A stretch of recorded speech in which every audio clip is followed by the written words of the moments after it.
കാറ്റത്തെ കിളിക്കൂട് സീരിയലിലേക്ക് എല്ലാവർക്കും സ്വാഗതം. ഈ ചാനൽ ഇഷ്ടപ്പെട്ടാൽ ലൈക്ക് ചെയ്യുക, സബ്സ്ക്രൈബ് ചെയ്യുക. സുധീഷും നിധിയും വീട്ടിലേക്ക് യാത്ര പൊയ്ക്കൊണ്ടിരിക്കുകയാണ്. അതിനിടയ്ക്ക് നിധിയുടെ വീട്ടുകാർ അന്വേഷിക്കുന്നുണ്ട് നിധി എവിടെയാണെന്ന് അറിയാൻ വേണ്ടി. എന്നാൽ അന്വേഷിച്ച് അവർ സ്റ്റേഷനിൽ പോകുമ്പോഴത്തേക്കും അവിടെ നിന്ന് അറിയുന്നു കല്യാണം കഴിഞ്ഞെന്ന്. നിധിയെ വിളിച്ചിട്ട് നിധി തിരിച്ചു പോയില്ല. അച്ഛനാണെങ്കിൽ താഴ്ന്ന് വിളിച്ചു, വാ നമുക്ക് പോവാം, കല്യാണം ഉറപ്പിച്ചത് നമുക്ക് കല്യാണം. എന്നാലും കേട്ടില്ല. അച്ഛൻ വിഷമത്തോടെ വീട്ടിലേക്ക് പൊയ്ക്കൊണ്ടിരിക്കുകയാണ്. അങ്ങനെ നിധി സുധീഷിൻ്റെ വീട്ടിലോട്ടും പോകുന്നു. അങ്ങനെ അവിടെ വെച്ചാണെങ്കിൽ പറയുന്നുണ്ട്, എന്താ വീട്ടുകാരിലും ചോദിക്കുന്നുണ്ട്, എന്താ അവൾ എവിടെയാ, കണ്ടോ നിങ്ങൾ? അപ്പോൾ പറയുന്നുണ്ട് ഇനി അവൾ തിരിച്ചു വരില്ല. അങ്ങനെ നിധി കല്യാണം കഴിച്ചു എന്ന് നിധിയുടെ അമ്മയുടെ അടുത്ത് പറയുകയാണ് സൂര്യൻ. അപ്പം പറയുന്നുണ്ട്, എന്താ നിങ്ങൾ പറയുന്നത്, എൻ്റെ മോൾ നിങ്ങൾക്ക് വിളിച്ചുകൊണ്ട് വന്നൂടെ എന്ന് ചോദിക്കുന്നുണ്ട് നിധിയുടെ അമ്മ. എന്നാൽ ഒന്നും മിണ്ടാതെ പോയി കുറേ തലയിൽ കൂടെ വെള്ളം കോരി ഒഴിക്കുക നിധിയുടെ അച്ഛൻ. എന്താ ഒന്നും മനസ്സിലാകാത്തതുപോലെ. എന്നാൽ എല്ലാത്തിനും ഉത്തരവാദി ആ ഡ്രൈവറാ എന്ന് പറയുന്നുണ്ട് സൂര്യൻ പറയുന്നുണ്ട്. അപ്പോൾ സൂര്യനടുത്ത് ചോദിക്കുകയാണ്, നിനക്കെങ്കിൽ വണ്ടി കയറ്റിക്കൂടായിരുന്നോ അവളെ? അതല്ലേ ഇങ്ങനെയൊക്കെ പറ്റിയത്. എന്തായിരുന്നാലും എന്ത് ചെയ്യാനാ ഇനി, അവൾ നമ്മളെ വിട്ട് പോയോ? എന്താണെന്നല്ല പഠിച്ചുകൊണ്ടിരുന്നത്, എന്തെല്ലാം സ്വപ്നം കണ്ടതാ നമ്മൾ, എന്നാൽ അതെല്ലാം ഒറ്റ നിമിഷം കൊണ്ട് അവൾ കളഞ്ഞില്ലേ എന്ന് നിധിയുടെ അമ്മ പറയുകയാണ്. അപ്പോൾ സൂര്യൻ പറയുകയാണ്, ഇനി ഒന്നും പറ്റില്ല, കണ്ടില്ലേ ഫോട്ടോ സഹിതമുണ്ട് കല്യാണം കഴിച്ചിനെ, നോക്കൂ നിങ്ങൾ എന്ന് പറയുന്നുണ്ട്. എന്നിട്ട് ദേഷ്യത്തോടെ അകത്തേക്ക് കയറി പോകുന്നുണ്ട്.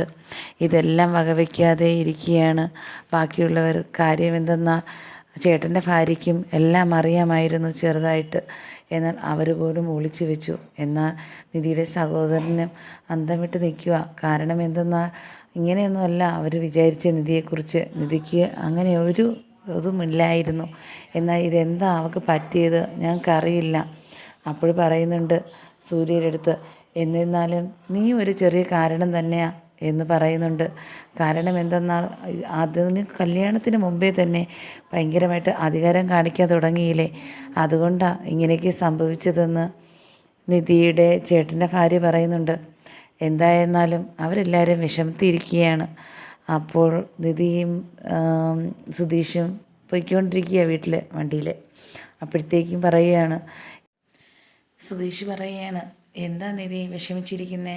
നീ എന്തിനാ എന്നെ വിഷമിക്കുന്നേ? ഞാനില്ലേ കൂടെ, എൻ്റെ വീട്ടുകാരുണ്ട് നിൻ്റെ കൂടെ, പിന്നെ നീ എന്തിനാ എന്നെ വിഷമിക്കുന്നത്? ഇനി നീ കരയാനേ പാടില്ല.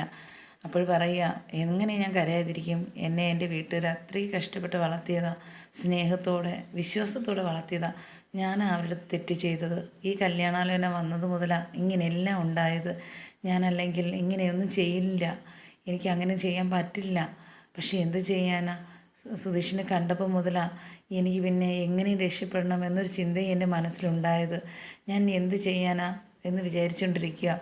അപ്പോഴത്തേക്കും സുധീഷ് പറയുന്നുണ്ട്, ഇനി എല്ലാം മറന്നേക്ക്, കഴിഞ്ഞതൊക്കെ കഴിഞ്ഞു, ഇനി കല്യാണവും കഴിഞ്ഞു, ഇനി അതിനെക്കുറിച്ച് ചിന്തിക്കുകയും ചെയ്യരുത്. ഇനി പഠിക്കുക, ഇനി നിൻ്റെ ഇഷ്ടം പോലെ എൻ്റെ വീട്ടിൽ നിന്ന് നമുക്ക് ഓരോന്ന് ചിന്തിച്ച് നമുക്ക് തീരുമാനിക്കാം, അല്ലാതെ വേറെ വിഷമിച്ചിട്ടോ ഒരു കാര്യവുമില്ല എന്ന് പറയുന്നുണ്ട്.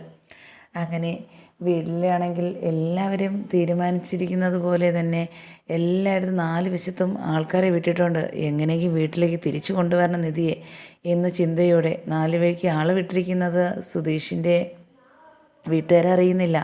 അതുപോലെ തന്നെ സുധീഷും അറിയുന്നില്ല. നിധിയുടെ സഹോദരനാ എല്ലായിടത്തും ആളെ നിർത്തിയിട്ടുണ്ട്, എങ്ങനെയെങ്കിലും കണ്ടുപിടിക്കുക എന്നുള്ള ഉദ്ദേശത്തോടെ. എന്നാൽ അവരെ കണ്ടുപിടിക്കാൻ ഇതുവരെ സാധിച്ചിട്ടില്ല. അങ്ങനെ വീട്ടിലാണെങ്കിൽ അവരാണെങ്കിൽ കല്യാണത്തിൻ്റെ എല്ലാ ഒരു ഒരുക്കങ്ങളും പൂർത്തിയാക്കി കഴിഞ്ഞു. കാരണം എന്തെന്നാൽ ഇതുവരെ വീട്ടിൽ പെണ്ണൊന്നും അയക്കാത്തൊരു വീടായിരുന്നു ആ വീട്, ആണുങ്ങൾ മാത്രമുള്ള വീട്. അതുകൊണ്ട് തന്നെ എല്ലാവരും ഭയങ്കര ഒരു പുച്ഛത്തോടെ കണ്ടിരുന്ന ഒരു വീടായിരുന്നു. ഇപ്പോൾ അത് മാറാൻ വേണ്ടി പോവുക. അതുകൊണ്ട് ചേട്ടനും അനിയന്മാരെല്ലാവരും കൂടെ വീടൊക്കെ നല്ല അലങ്കരിച്ച് വൃത്തിയാക്കി, അതുപോലെ തന്നെ കൂട്ടുകാരൊക്കെ വിളിച്ച് നല്ല ലൈറ്റും ഡാൻസും പാട്ടും ഒക്കെ ആയിട്ട് അവരിയ്ക്കുക. അപ്പോഴത്തേക്കും അടുത്തുള്ള ആളുകളും നോക്കിക്കൊണ്ട് നിൽക്കുക, നാട്ടുകാരും. എന്താ അവിടെ ഒരു നാളും ഇല്ലാത്ത ഭയങ്കര ഒച്ചയും ബഹളവും ഒക്കെ കേൾക്കുന്നുണ്ടല്ലോ. അപ്പോഴത്തേക്കും പറയുക, നിങ്ങളല്ലേ എല്ലാവരും പറഞ്ഞേ ഞങ്ങളെ വീട്ടിൽ കല്യാണം നടക്കില്ല എന്ന്, നടന്നു, നിങ്ങളിനി കാണാൻ പോണതേ ഉള്ളൂ, നോക്കിക്കോ എന്ന് പറയുന്നുണ്ട് അനിയൻ. ഇതൊക്കെ കേട്ടുകൊണ്ട് നിന്ന് കുറേ പേര് ചിരിക്കുന്നുണ്ട്, കുറേ പേര് പുച്ഛത്തോടെ നോക്കുന്നുമുണ്ട്. എന്നാൽ ഇതെല്ലാം ആസ്വദിച്ചിരിക്കുക സുധീഷിൻ്റെ ചേട്ടൻ. കാരണം എന്നാൽ കല്യാണം ആലോചിച്ച് പോയ വീട്ടിൽ നിന്ന് പോലും ആണുങ്ങളുടെ വീടെന്ന് പറഞ്ഞ് വീട് മാറിയാലേ കല്യാണം നടക്കുള്ളൂ എന്ന് പറഞ്ഞതാ. എന്നാൽ അതെല്ലാം മാറാൻ പോവുകയല്ലേ, അതിൻ്റെ സന്തോഷം എല്ലാവരുടെ മുഖത്തും ഉണ്ട്. സുധീഷാണെങ്കിൽ ആലോചിക്കുക, എങ്ങനെയായിരിക്കും വീട്ടിൽ പോകുമ്പോൾ അച്ഛൻ്റെ റെസ്പോൺസ്. അച്ഛൻ അങ്ങനെയാണ്, അച്ഛൻ്റെ കാര്യം നിധിക്ക് അറിയില്ല. എന്നാൽ വീണ്ടും വീണ്ടും ഓർമ്മിപ്പിക്കുന്നുണ്ട്, എന്ത് വന്നിരുന്നാലും നിധി അവിടെ പിടിച്ച് നിൽക്കണം, കാരണം എൻ്റെ വീടാണ്, ഞാനുണ്ട് നിനക്ക് സപ്പോർട്ടായിട്ട് എന്ന് നിധിയെടുത്ത് പറയുന്നുണ്ട്. അപ്പോൾ നിധി പറയുന്നുണ്ട്, ഇനി ഞാൻ എങ്ങനെയാണ് എൻ്റെ വീട്ടുകാരെ മറക്കുക, എനിക്ക് ഒരിക്കലും പറ്റില്ല, എനിക്ക് വീട്ടിൽ പോകാൻ തോന്നുക എന്നും പറയുന്നുണ്ട്. ഇനി പോവാനോ, ഇനി പോയാലും നിധിയെ കല്യാണം കഴിപ്പിച്ച് വിടും, അത് ആ സൂര്യൻ്റെ കൂടെ തന്നെ എന്ന് പറയുന്നുണ്ട്. എന്നാൽ അപ്പോഴും മൗനം പാലിച്ചിരിക്കുക. പിന്നെയാണെങ്കിൽ നിധിയുടെ അച്ഛൻ വീട്ടിലെയാണെങ്കിൽ എല്ലായിടത്തും വിളിച്ചു കൂട്ടി പറയുക, സൂര്യൻ്റെ അച്ഛൻ്റെ അടുത്തും അമ്മയുടെ അടുത്തും അവരെ കുടുംബക്കാരുടെ അടുത്തും പറയുക, ഞാൻ വളർത്തിയതിൻ്റെ ദോഷമാണ് എൻ്റെ മോളിങ്ങനെ പോവാൻ കാരണം, ഞാൻ അത്രയ്ക്ക് സ്നേഹവും സ്വാതന്ത്ര്യം കൊടുത്തവളാണ് അവൾ. എന്നാൽ അതെല്ലാം ഒറ്റ നിമിഷം കൊണ്ട് തകർത്തെറിഞ്ഞിട്ടാണ് അവൾ ഞങ്ങളുടെ മുമ്പിൽ കൂടെ പോയത്.